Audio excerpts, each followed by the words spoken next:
नमस्कार दोस्तों, मैं सुषमा कजरपुरे। यह वर्ष 2024 लोकसभा चुनाव के लिए अत्यंत महत्वपूर्ण है और इस संदर्भ में दक्षिण भारत जो है अ, उसका उस पर कुछ ज़्यादा ही नज़र रहेगी इस साल सभी सत्ताधारी दलों की। तो इस बारे में कुछ विवेचना मेरी भी है, तो आइए उसको सुनते हैं। भाजपा अब केरल, आंध्र और तमिलनाडु में सेंध लगाने जा रही है, यह आप समझ लीजिए। जी हाँ, सुनने में आपको थोड़ा-सा अटपटा लगेगा, लेकिन भाजपा अब धीरे-धीरे केरल, आंध्र और तमिलनाडु में भी प्रवेश करने जा रही है और उसकी उन्होंने भूमिका पहले से ही बनानी शुरू कर दी थी, जिसे अधिकतर सत्ताधारी नेताओं ने या विपक्ष ने उसको अनदेखा कर दिया था। भाजपा के लिए केरल, आंध्र और तमिलनाडु ऐसी चुनावी पहेली हैं जिन्हें वो कभी हल नहीं कर पाई। जी हाँ, शायद यही उसके दुख का भी एक कारण है कि उत्तर भारत में धर्म के आधार पर एक छत्र राज्य करने के बाद भी वो इन तीनों राज्यों में अभी तक अपनी पैठ नहीं बना पाई। दक्षिण भारत में कर्नाटक में भाजपा अच्छी पैठ बना पाई थी और इसके अलावा तेलंगाना में भी अपनी जड़ें मजबूत करने में उसे आंशिक सफलता मिली। लेकिन केरल, आंध्र और तमिलनाडु भाजपा के सर्वश्रेष्ठ काल से अब भी दूरी बनाए हुए हैं और यह वो भी जानते हैं और इसके लिए वो कहते हैं ना कि उसके लिए वो वहाँ पे अब प्रवेश करने के लिए वो बहुत आतुर है। इसके लिए वो साम, दाम, दंड भेद सभी तरह के हथकंडे अपनाएगी, लेकिन दक्षिण भारत में इस बार प्रवेश करना यह भाजपा का मुख्य मुद्दा होगा।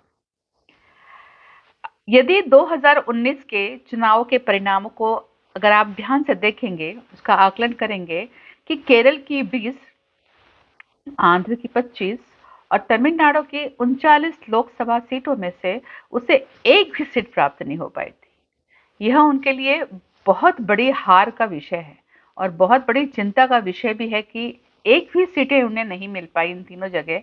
तो चिंता का विषय है और चिंतन का भी विषय है। 2024 के चुनाव के लिए भाजपा इस साल कुछ बेहतर स्थिति में नजर आ रही है और वो उम्मीद कर रही है कि वो इस बार इन राज्यों में थोड़ी बहुत सफलता हासिल कर पाएगी और इस दिशा में वो सक्रिय भी हैं। अब आइए देखते हैं इन तीनों राज्यों की स्थिति को भाजपा के संदर्भ में विस्तार से। पहला है तमिलनाडु। तमिलनाडु को हम 4 भूभाग या 4 मंडलों में विभाजित कर सकते हैं। इनमें उत्तर भाग में चेन्नई और वेल्लोर प्रमुख है। पश्चिम तमिलनाडु में कोयम्बतूर, तिरुपुर, सेलम, धर्मपुरी और डिंडीगुल प्रमुख शहर है। मध्य तमिलनाडु में तिरुचिरापल्ली और कांजीपुरम प्रमुख शहर है, जबकि दक्षिण में मदुरै, रामनाथपुरम, कन्याकुमारी, शिवगंगा और तिरुनेलवेली ये मुख्य शहर है। भाजपा को 2019 के लोकसभा चुनाव में 3.66% मत मिले थे। मात्र 3%, 66% मत मिले थे और उसके अन्ना द्रमुक के साथ समझौता करके 39 में से 5 सीट पर चुनाव लड़ा था भाजपा ने। सभी 5 सीट पर भाजपा को हार का सामना करना पड़ा था, जबकि अन्ना द्रमुक के साथ समझौता किया था उसके बाद भी उन्हें सभी सीटों पर पराजय का मुंह देखना पड़ा था। कन्याकुमारी और रामनाथपुरम, इन दोनों जगह में उनकी स्थिति फिर भी थोड़ी बहुत संतोषजनक कह सकते हैं, लेकिन कोयम्बटूर, शिवगंगा और थुथुकुडी में उसे बड़ी हार का सामना करना पड़ा था। 2023 में भाजपा अध्यक्ष अन्नामलाई ने एक नीति पर चलते हुए अन्ना द्रमुक के नेताओं को या अन्ना द्रमुक के नेताओं पर बहुत बड़ा हमला किया या प्रहार किया, मौखिक प्रहार किया और इस कारण से नाराज होकर अन्ना द्रमुक ने भाजपा से रिश्ता तोड़ लिया। ये उनकी पुरानी कहानी है। भाजपा शायद यही चाहती थी, क्योंकि वह अब अन्ना द्रमुक के कंधों पर बंदूक रखकर प्रदेश में प्रसार नहीं कर सकती थी। मतलब वो अन्ना द्रमुक के माध्यम से प्रदेश में प्रसार नहीं कर सकती थी। हो सकता है ये चाल भाजपा को उल्टी भी पड़े, पर उसने 2024 के चुनाव के लिए एक बहुत बड़ा रिस्क लिया है और वह सभी 39 सीट पर स्वयं चुनाव लड़ने जा रही है, बिना किसी पक्ष का सहारा लिए, बिना किसी से गठबंधन किए। वह इन सभी सीटों पर स्वयं चुनाव लड़ने जा रही है। इस चुनाव में भाजपा 1 से 3 सीट पर सिर्फ अपने ही बलबूते पर चुनाव जीतने का प्रयास कर रही है या प्रयास करेगी। और कोयम्बटूर, कन्याकुमारी और रामनाथपुरम, यहाँ उसने अपनी पूरी ताकत झोंक दी है, योजनाओं का अंबार लगा दिया है। और क्या नाम है अपना, प्रधानमंत्री जी वहाँ बहुत दौरे कर रहे हैं, वहाँ योजनाओं की सौगातें दी जा रही हैं, रेवड़ियां बांटी जा रही है, ताकि किसी भी तरह से यहाँ पर भाजपा का चुनावी प्रवेश हो सके।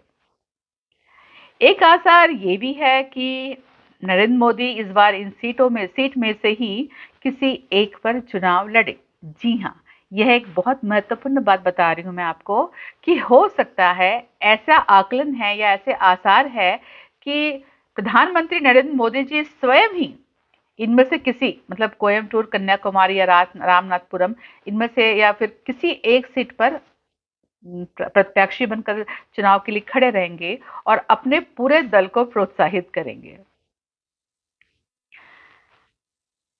यह स्थिति बहुत दिलचस्प है, या दिलचस्प दिखाई दे रही है। आने वाले दिनों में हो सकता है कि ये बहुत ज्यादा दिलचस्प हो कि साउथ में स्वयं प्रधानमंत्री जी चुनाव में खड़े हो रहे हैं प्रत्याशी के रूप में। एक बात यहाँ और माननी होगी कि दक्षिण तमिलनाडु और कोयम्बटूर मंडल में भाजपा अपनी स्थिति धीरे धीरे मजबूत कर रही है, बिना किसी शोर शराबे के, हो हल्ले के। अब दूसरा नंबर है केरल, केरल राज्य का। तो केरल की जो 20 सीट भी हमेशा की तरह भाजपा के लिए शुरू से ही एक पहेली रही है, मतलब पहले से, शुरू से ही।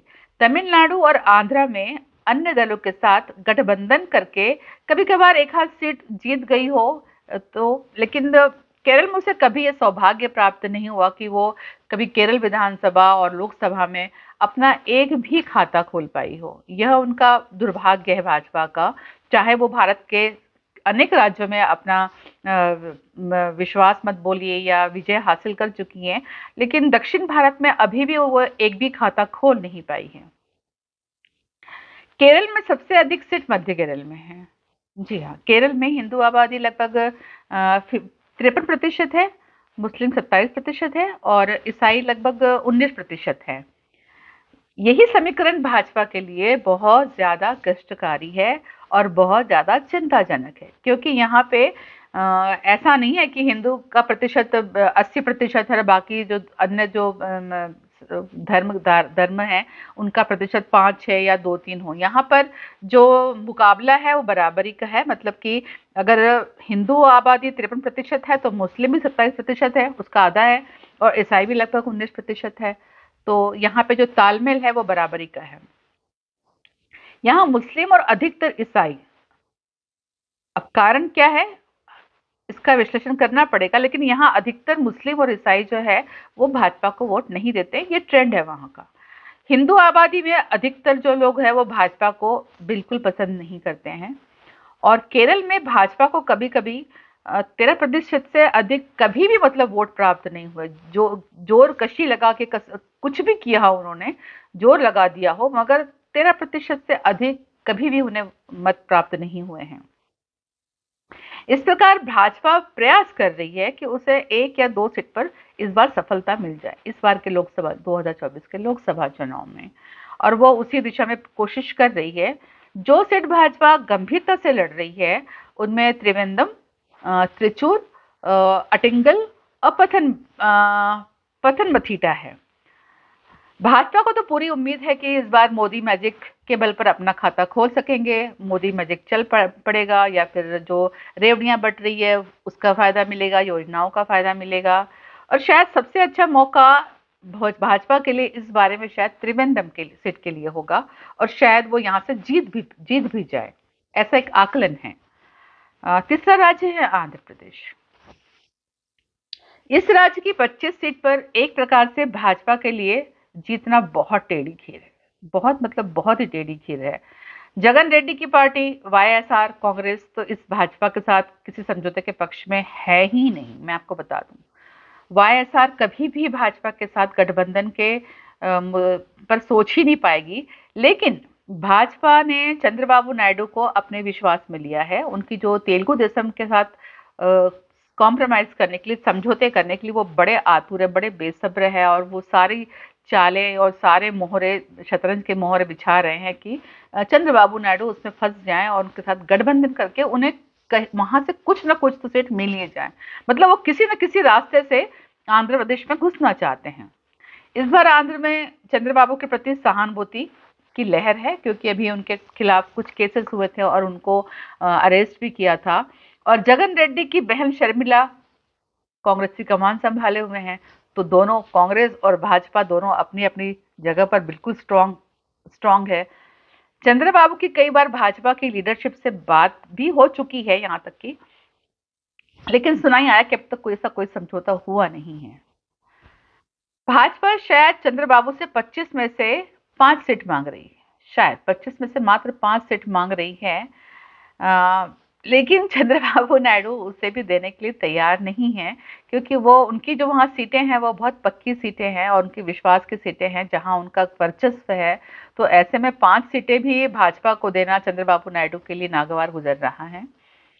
और भाजपा की स्वयं की स्थिति तो इस प्रदेश में अत्यंत दयनीय है। मतलब सोचिए, क्या वहाँ उनकी एक भी सीट नहीं है और वो, मतलब सीटों के लाले पड़े हुए हैं उनके लिए। तो काफी स्थिति दयनीय है उनकी।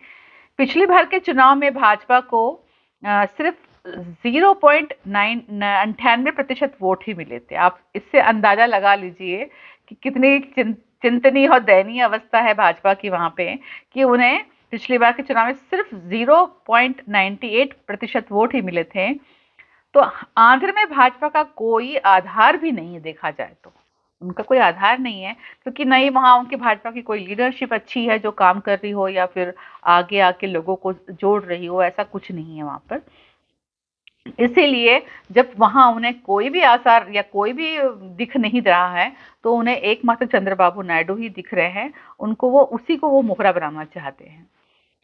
गठबंधन अगर हो भी जाता है, सब अगर भाजपा का, सपोज अगर चंद्रबाबू नायडू से गठबंधन अगर हो भी जाता है, तो भी भाजपा, तो ही यहाँ भाजपा का खाता खुल पाएगा अगर चंद्रबाबू नायडू कुछ सीटें देते हैं तो। अन्यथा तो बहुत ही मुश्किल है। चंद्रबाबू का आधार आंध्र में श्रीकाकुलम, गुंटूर, विजयवाड़ा, कृष्णा और गोदावरी जिले में है। चंद्रबाबू का जो आधार, मजबूत आधार है उनका, जनाधार बोलिए या मताधार जो भी है, उनका राज्य में बहुत ज्यादा है। इसके अलावा वो चित्तूर, कुर्नूल, अनंतपुर, नेल्लोर और प्रकाशम मंडलों में भी काफी मजबूत है। उनके पास काफी जनाधार है, लोगों में काफी लोकप्रिय है, लोग उन्हें पसंद करते हैं। भाजपा इसी स्थिति का तो फायदा उठाना चाहती है, और कितनी सफलता मिलेगी वो तो बात की बात है, लेकिन चंद्रबाबू नायडू की जो मजबूती है, जनाधार है, उसे भाजपा गठबंधन के माध्यम से उसे हथियाना चाहती है। लेकिन स्थिति उतनी संतोषजनक नहीं है, या बहुत ज्यादा सकारात्मक दिखाई अभी नहीं दे रही है। आने वाले समय में बता सकते हैं हम। भाजपा इस बार इन तीनों राज्यों में इस खाता खोल के, चाहे एक हो या दो हो, कर्नाटक और तेलंगाना में होने वाले नुकसान को कम करना चाहती है। वो चाहती कि इन तीनों राज्यों में अगर उन्हें एक एक सीट भी मिल गई, जो तो कर्नाटक और तेलंगाना में जो नुकसान होगा उनका, लेकिन उसको वो सोचती है कि उसको भरपाई हो जाएगी।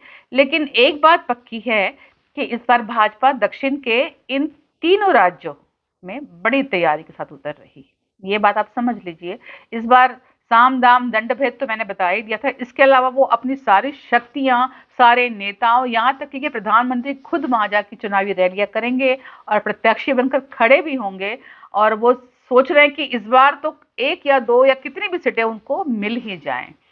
अभी देखिए देखिए, इसको अगर हम कह सकते हैं कि अगर नहीं हो सकता है, लेकिन हो सकता है कि ये हो भी जाए, है ना। तो हर चीज के लिए तैयार होना चाहिए, क्योंकि चुनाव में कुछ भी हो सकता है और किसी भी तरह कुछ भी कर सकते हैं चुनावी नेता। इसीलिए 2000 का चुनाव जो है वो बहुत ही मनोरंजक तो नहीं कहेंगे, लेकिन बहुत ही, कहते हैं ना जैसे कि उस पर नजर रखने वाला होगा और बहुत दिलचस्प होगा कि इसके परिणाम क्या आएंगे। इसमें तो कोई शक नहीं है। देखिए आगे होता है क्या, वो तो चुनाव के बाद और उसकी जो परिणाम आएंगे उसके बाद ही पता चलेगा कि दक्षिण भारत में भाजपा का उदय होता है या जो पहले की तरह वो वहाँ अस्त है, उनका सूर्य वहाँ अस्त ही रहेगा। देखते हैं। नमस्कार।